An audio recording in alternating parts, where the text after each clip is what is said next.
So I like to give back to the boards. I mean, you guys are so cool with sharing information.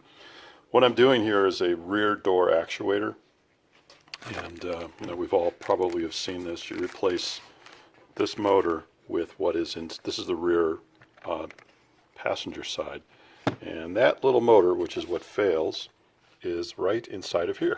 I mean, it literally just goes right there, right? And that little spindle, that little shaft rather, is running right in here, and it has a gear that runs the whole gizmo. So first challenge is, how do we get to that part? And it looks like these two screws need to come out, and then I'm hoping that this unit here can come off with this screw and maybe that screw. So I'll go ahead and take that off and then pick up the video again and see where we go. Okay, undid all those 4 screws, including this one and this one here. And now, while this is loose, it is hung up inside this guy. And it looks like, because that, what do you want to call it, that arm there wraps around something, so it looks like I have to take this screw out and get this thing free, and don't know where it's going to take me. Let's see if I can figure it out. Yes, it looks like that was it. You take the screw out, which was here. Oops, let's get that camera right. It's hard to do with one hand, as you guys know. Anyway, that screws out, so it was those 4 plus this little guy. Now this whole thing is pretty free, and what I'm going to do next is just wiggle this out and go from there. So looks like a cable is attached to it, which is completely fine. This cable here is attached. And yeah, if I had 2 hands on this, this would be done. So, okay, so there it is. So if I just undo this cable from right there, that way this cable stays in place and gets through the right path. And if I just undo that, and that's an angle thing, which I'll do with 2 hands, and then I'll have this free and we'll pick it up. Got the bugger out. Like I said, it wasn't hard. There's all the rest of the gear. So now we got to pry this puppy out, and some folks do it real easy.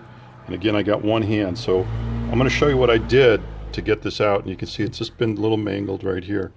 But I decided to start here with a stubby, and it's a thin blade. It's the thinnest blade stubby I have. And it just went under here, and I chose this area because it's nice and meaty here versus here where we have nothing really to grab onto. So I'm going to go here and then here, and then hopefully whatever's in between, the little clip in between, won't crack. If I have to, I'll just work my way south from here. Again, can't do this with one hand, so hopefully I won't be back swearing that it broke. Well, patience and good intentions worked out. Like I said, I started on the meaty side right here, just got it going here, and then as I was holding it up with one hand, I stuck the pry tool. I used a stubby screwdriver with a very thin blade. I kind of helped with this too, which is a nice thin blade. Anyway, just as I had hoped, took my time, I worked my way this way and then slowly all the way around, and it came out. I had thought maybe there was an adhesive on this lip. There is not. So this looks good. It looks like it should snap back together. There's the replacement part. This worm gear drive slides off, goes back onto that D-shaped shaft, as you can see.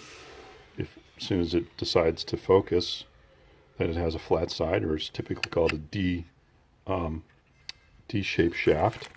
Here it is, in case anybody wants it. I found it on Amazon just by LS430 door lock actuator motor, and it came up. I probably paid $8 for this, maybe more. And I know they're available cheaper on eBay, but I wanted something that I could rely on. I don't know if that helps anybody to order the part, but it might. And I mean, your girl comes right out. Just lift it right out. Those pins connect to the electrical contacts right there where my pinky is.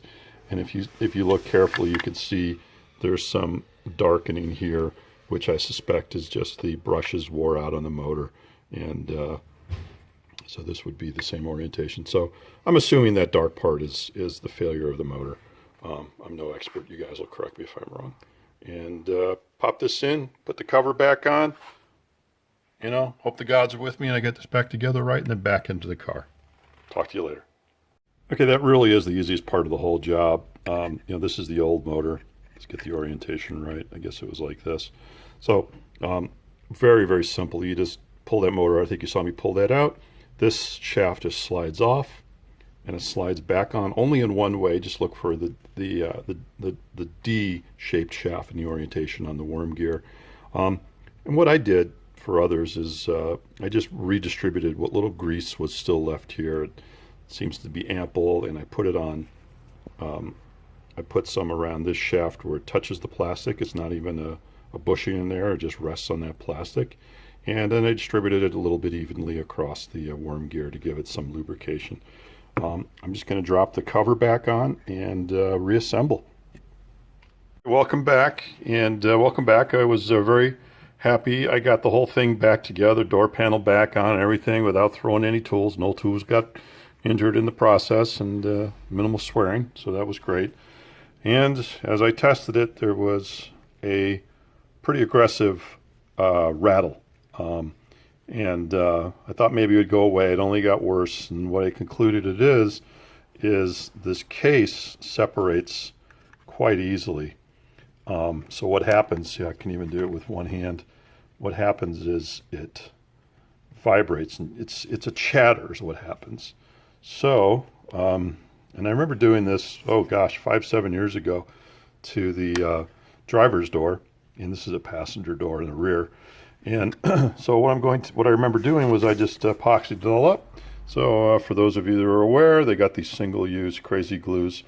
And I'm going to just, use one of those and put dabs, 5, 7, somewhere all the way around the perimeter, just little dabs of it. And then I'll use a spring clamp and clamp it together.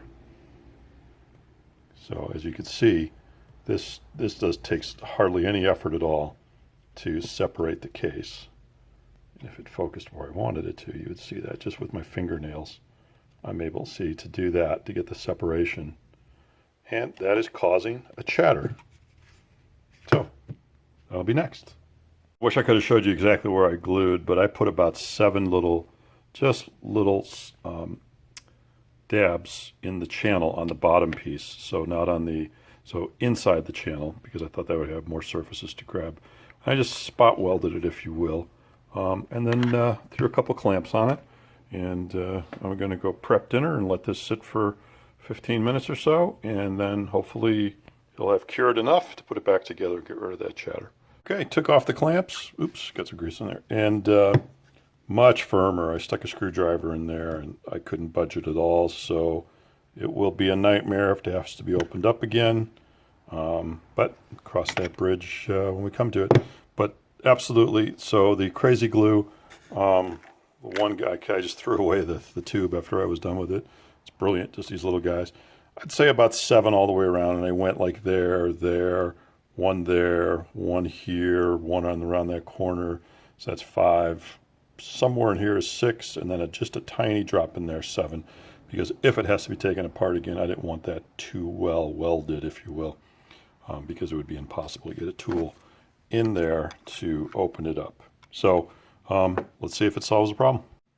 Okay, success. The chatter is gone, and it was bad. So if I lock it, there we go. We're good to go. It was the rear passenger, and as you'll hear, just subtle click. That's it. It was chattering really prominently. So if you guys that ever do this and you have that problem, it's the clamshell. That just needs to be adhesive together to prevent it from vibrating when the actuator is actuated. So hope that helps everybody. Gotta love these cars. This thing is 16 years old and just runs like a champ because I do take care of it, and it's the wife's daily driver.